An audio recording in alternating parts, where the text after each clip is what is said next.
Our first speaker we're welcoming back today is Freddie Daniel, who graduated from Bentley 5 years ago, but it seems like it was sooner than that. Oh, yeah. And Freddie has been doing tech consulting at a few companies since he's been graduating, and is now at a company called CSG. Yes. Welcome back. Your name is on the wall, and it's good to have you back on the screen. Well, thank you, Mark. Appreciate it. Yeah, my first name is Freddie, but I go by Freddie, so feel free to call me Freddie as well. So I'm just going to go ahead and share. Oh, could we not? Are we able to share my screen? This is sharing is there we go. Thank you. All right. Let's get into it. All right, you can see the PowerPoint.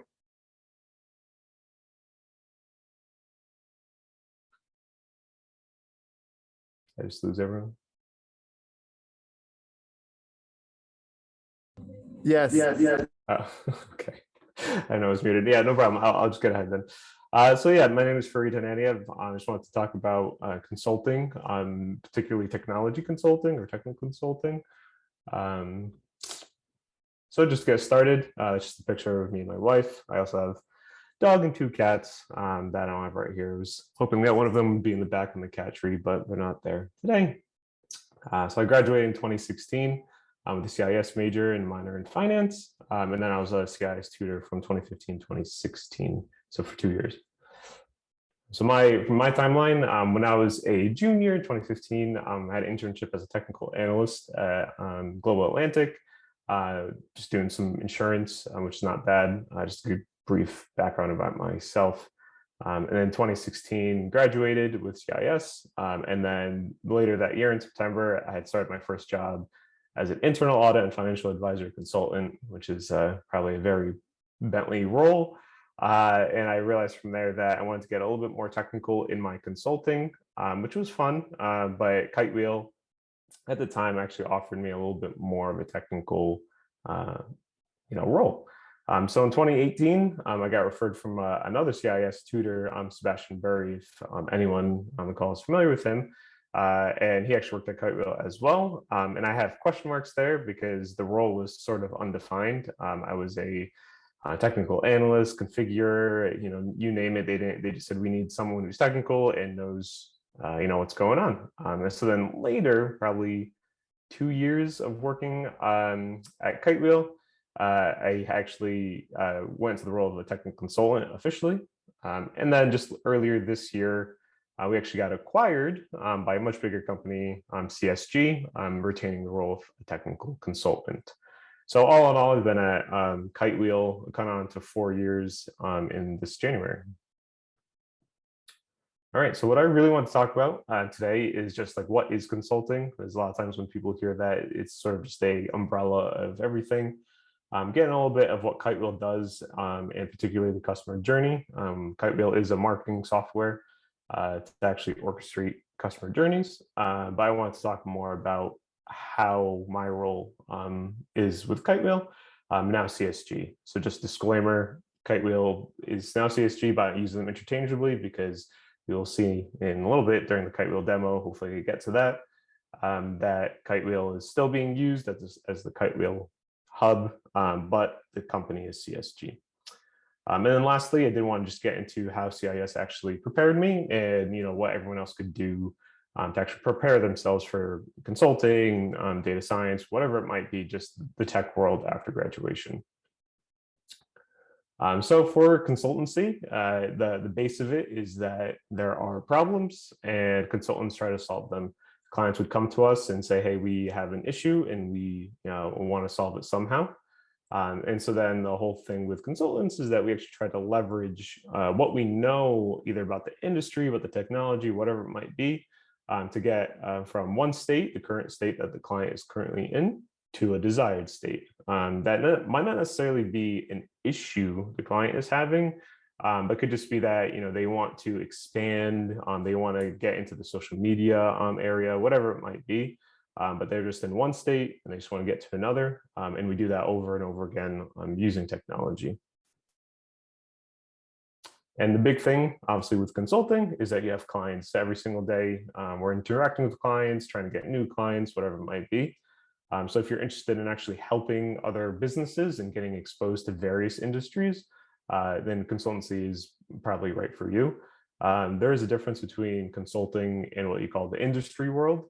So industry is primarily you get into one vertical, they call it that, and you work in that vertical. So healthcare, retail, whatever it might be. While for me, I've been exposed to multiple industries. So I've had clients that are in retail, healthcare, grocery stores, financial banks, and things like that. So it's pretty nice seeing different clients and the different issues that they face.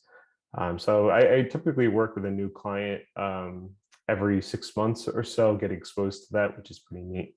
And it is very deadline driven work. Clients want to get things done, of course, and so do we. So typically, if anyone is familiar now with the agile methodology, going through sprints, every 2 weeks, we try to go over what we could get done the next 2 weeks and go towards a goal there. So deadline driven might sound scary and a lot of pressure, but it's more of, just making sure things get done on time. Typically a project would go from anywhere from a month to 6 months to a year even. So it's just primarily project driven work, if you want to think of it like that. And then just some issues with the outline is scope creep and constant change. So, if you're working with a client, they don't necessarily, know your day to day. You might be on site, you might be off site.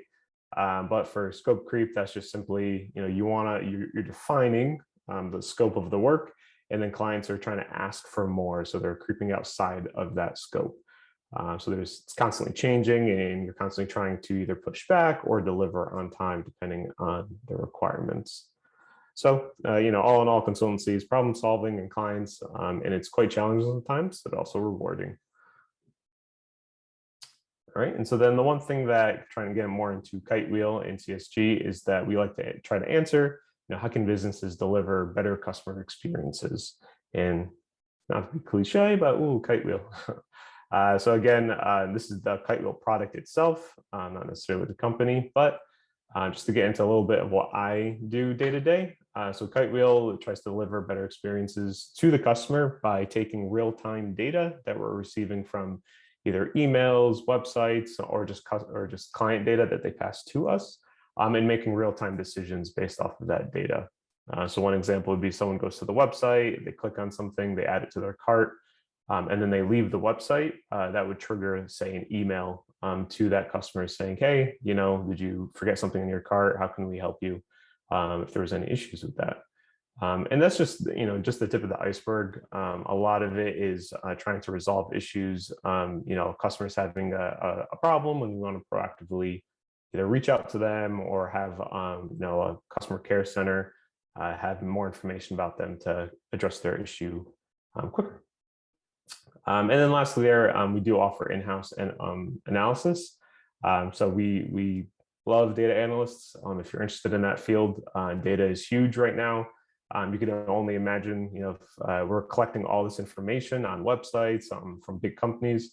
There is a ton of data, millions and billions of records that we have to go through every day, and we have to make sense of that. So if usually clients say, hey, we want to understand our customers more, this is their activity. We have some data scientists and analysts on our team that go in and try to make sense of the data and actually understand whether or not the use case or the project that we've deployed is actually pretty useful. So if you're interested in that, I will talk a little bit more at the end of sort of career options that we have as well. So then for the process, this matches the software development lifecycle fairly well. We started off with just trying to discover the current state that the customer is in, find out any issues that they're having. And then from there, we want to try to understand a little bit more. This is requirement gathering, trying to get a little bit more technical in what they want to get done. There's a lot of times stakeholders or business executives would just say, oh, we want to raise our revenue by X%. It's like, how are we going to do that? So they typically have a lot of data. Companies love data. And so we do a lot of data discovery as well.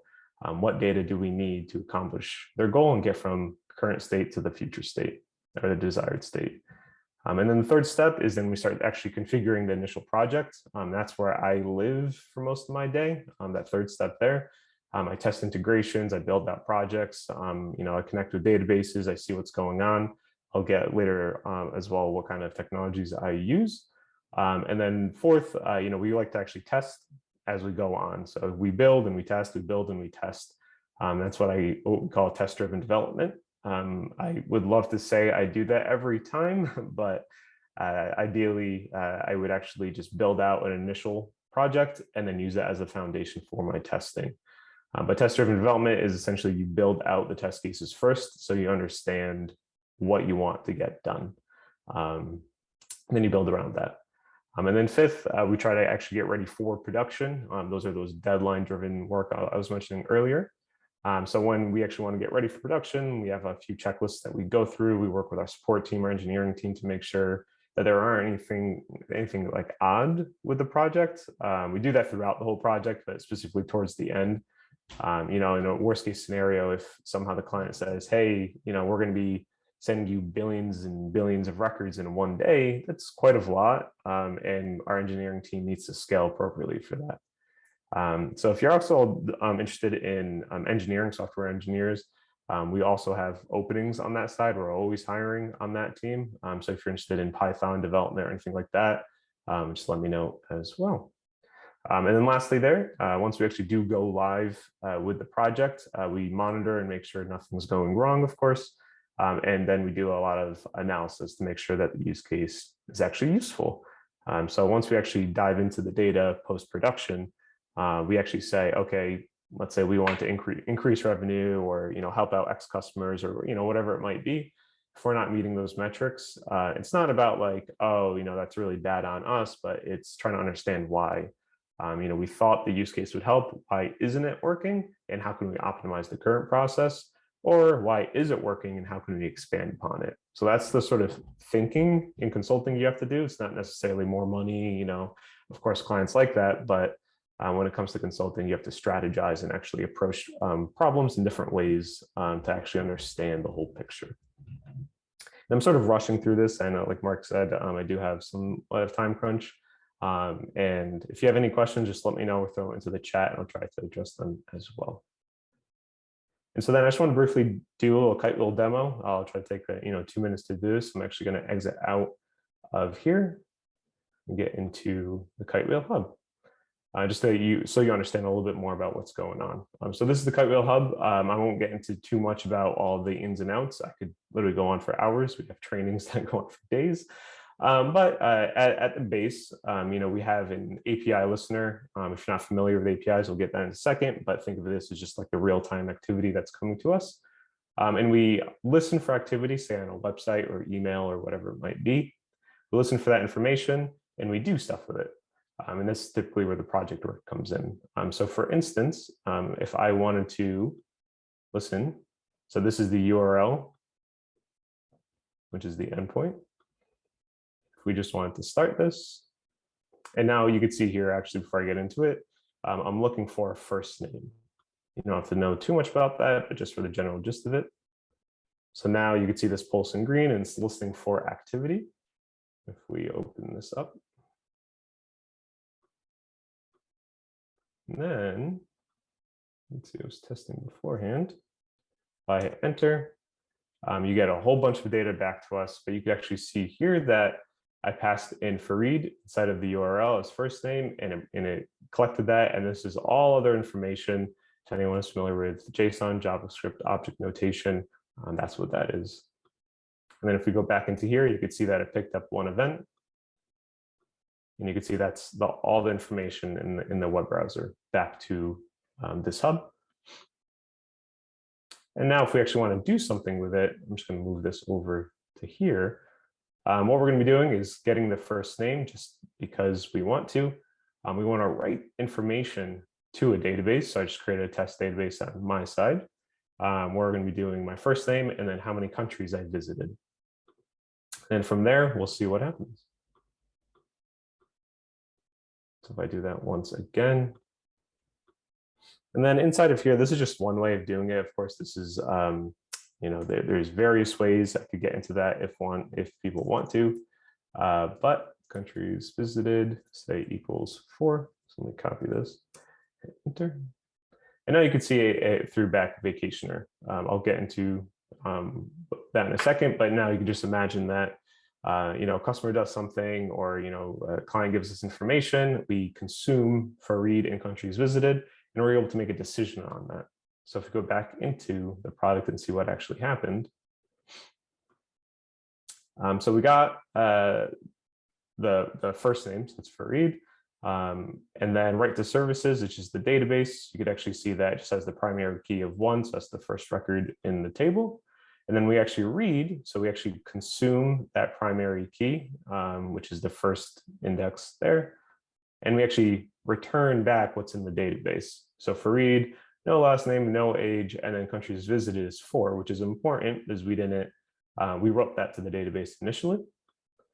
And then this column or table here, which again is proprietary to the software, it's not necessarily a technology that you would use day to day in other client work, but this one is just saying, get the countries explored and then make a decision on it. So if it's greater than or equal to 5, they're a traveler, between 2 and 5, a vacationer, less than 2, they're a homebody, or at least unknown.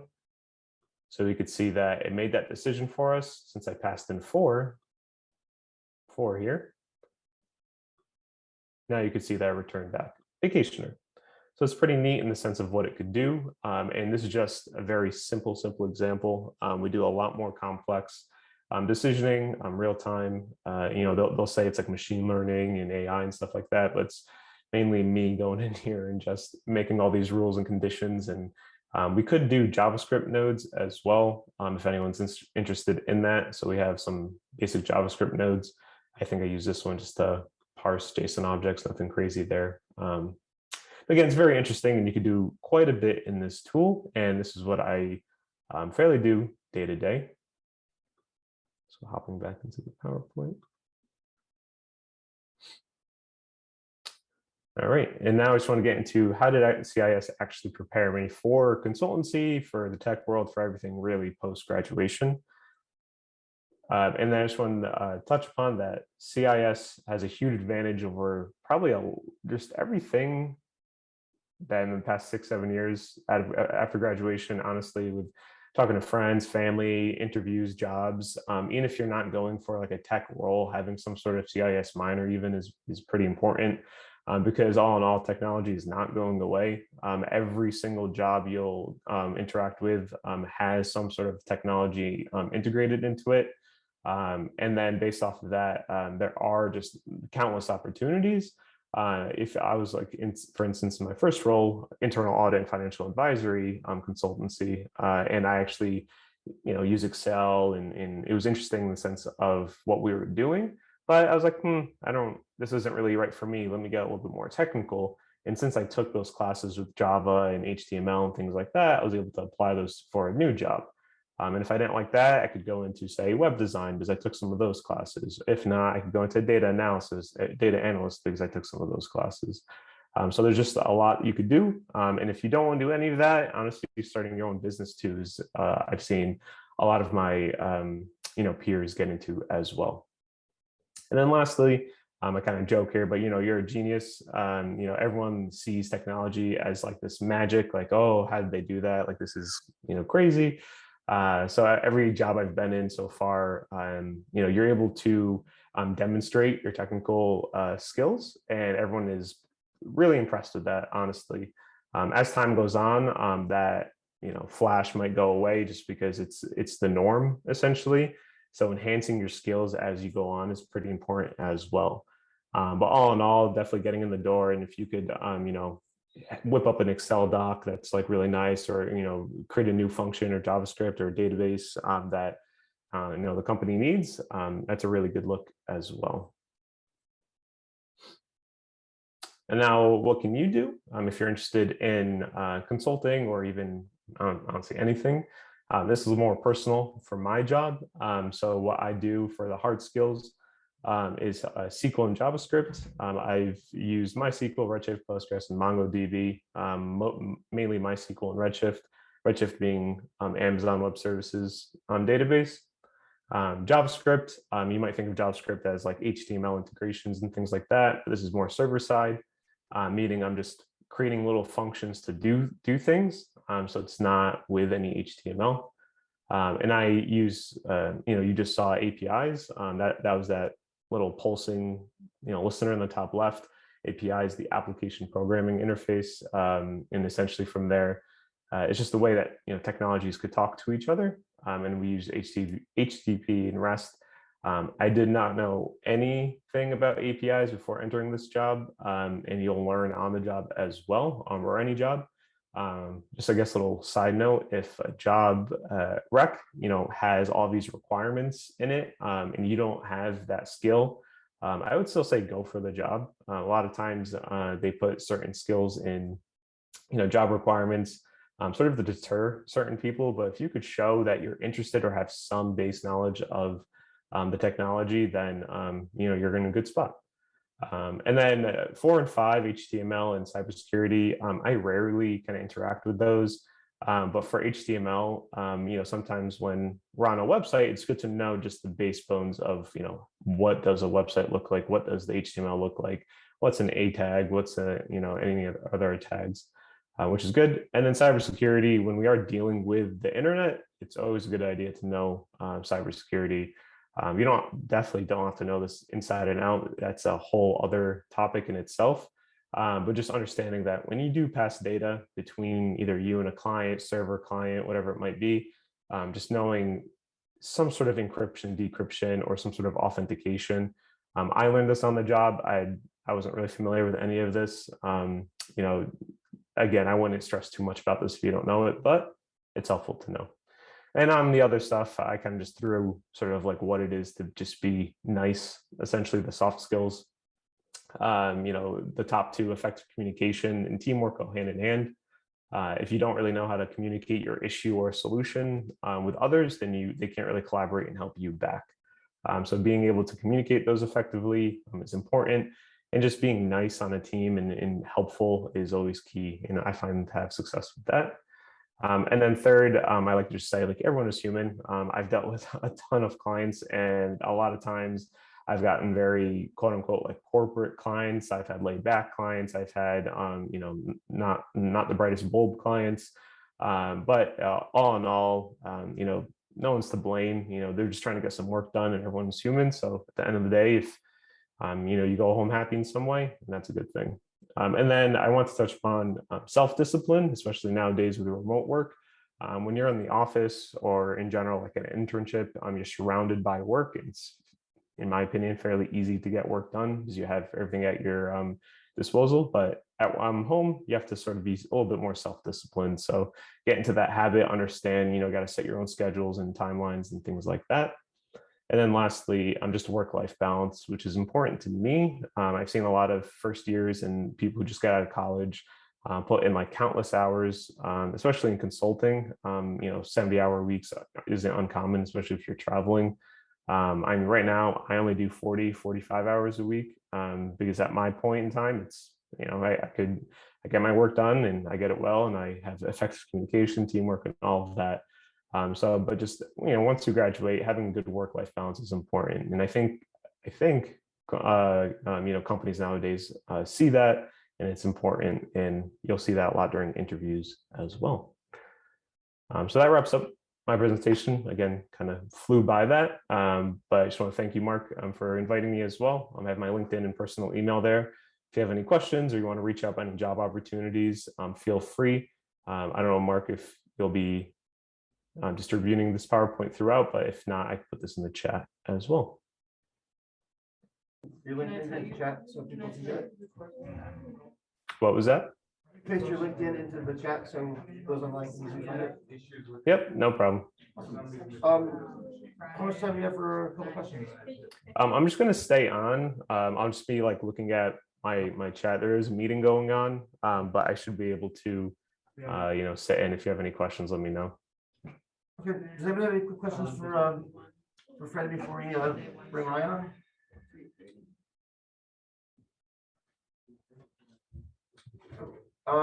Adele, go ahead.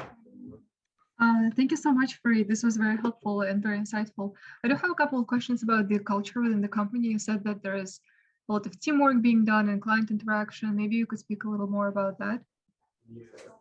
Yeah, definitely when it comes to client work, you'll be working with the client almost every day, either through emails or, we have stand-ups every 15 minutes every day or so. And usually, at least for my point, usually when you're a little bit more senior, you could go on a project by yourself and manage it. Or if you're earlier, I usually have someone and then like with me, just learning about the project. So if I'm ever out, they could take the reins and work with that. But primarily with client work, usually have a project manager on both sides, communicating, meetings or whatever it might be. And then someone on their side who is pretty much at the same level as me, like technology wise. And so then we could work together to actually meet those technical requirements. Is you'll often run into issues where there's like a business, stakeholder who's just like, oh, we want to get things done, like that's great. But how can we actually do it? And therefore they have someone on their side who's on their IT team or whatever it might be. And then, there's a lot of meetings, and I like that. It allows me to interact with people, not just, stare at a screen. It is also somewhat stressful because you're always on meetings. So it's kind of a catch-22. So you have to understand, what is the meeting about? If it's 15 minutes, make it 15 minutes. If you need it longer, make it longer. Thank you. I have a couple of more questions, but I want to give chance to anyone else if. But we have one more in person, and I think you can. Where's the mic? The mic's on the table over there. Okay. I was just wondering what the process of like the code that you learn like in class and on your own to transfer into like actually working, and then like the process of like training on the job to learn like the code that you need for the job. Yeah, definitely. Thanks. So I know, at least when I was at Bentley, was Java, HTML, some other like SQL, of course, but in terms of languages, I know as I started to learn JavaScript, I know it was mainly on the job, but a lot that I learned in, CS 180 and such like that, translated fairly well to JavaScript. They're not the same and things like that. So as long as you understand syntax, you could translate those fairly well to almost any language. Obviously, SQL and Java are different. So, I mean, in terms of JavaScript, learning some sort of, object-oriented language helped me. SQL, I wasn't too strong in that subject. I knew, basic stuff. So when I was on the job, I was a little bit more open with my manager, say like, hey, I'm not really sure how to do this. Can you, show me? And they would say, oh yeah, you have to do a case statement, or you have to do this or that to get things done. And I would just like look it up, either after work or lunch even. And they even gave me time during my training beginning to just understand a little bit more. So side note, having a manager who actually wants you to grow is very important. So if you have that, that's great. Other than that, I don't use any like object-oriented languages primarily, but I would just say if you learn the syntax, you should be relatively okay. Thank you. It's been great to have you back here. We're gonna move over to Ryan's presentation in a minute, and then if there's time at the end, we'll have questions for both of you. Okay. Stop the recording and restart again while Ryan gets ready to screen share.